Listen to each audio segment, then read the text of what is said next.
రెగ్యులర్గా ఫీడ్బ్యాక్ కూడా మా వైపు నుంచి ఎప్పటికప్పుడు ఇస్తాము, రిసీవ్ చేసుకోవాలని కూడా కోరాము. ఎన్నికల కమిషన్ కూడా వివిధ రాష్ట్రాలు పర్యటించాలి, ప్రజల్ని కూడా కాన్ఫిడెన్స్లో తీసుకోవాలి. ఎక్కడికక్కడ అవసరమైతే మరి గ్రాస్ రూట్ లెవెల్లో కూడా ఎన్జిఓలతో, ప్రజా సంఘాలతో, ఎందుకంటే ఓన్లీ పొలిటికల్ పార్టీసే కాదు, ప్రజా సంఘాలతో కూడా మీరు చర్చించండి, ప్రజల వాయిస్ కూడా మీరు వినండి. అవసరమైతే దక్షిణాదిలో, హైదరాబాద్లో, మరో చోట, మరో ప్లేస్లో పిలిచి అందరినీ కూడా మాట్లాడించి వాళ్ళ అభిప్రాయాలు కూడా తీసుకొని సంస్కరణలు తీసుకొని రావాలి అని చెప్పి మా పార్టీ తరఫున వివరంగా చెప్పడం జరిగింది. మరి వారు అన్నీ కూడా సానుకూలంగా విన్నారు.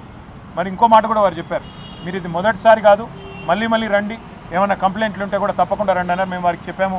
మా రాజ్యసభ సభ్యులు, మా ఫ్లోర్ లీడర్ సురేష్ రెడ్డి గారు, రవిచంద్ర గారు, మా వినోద్ గారు రెగ్యులర్గా వస్తారు పార్టీ నుంచి.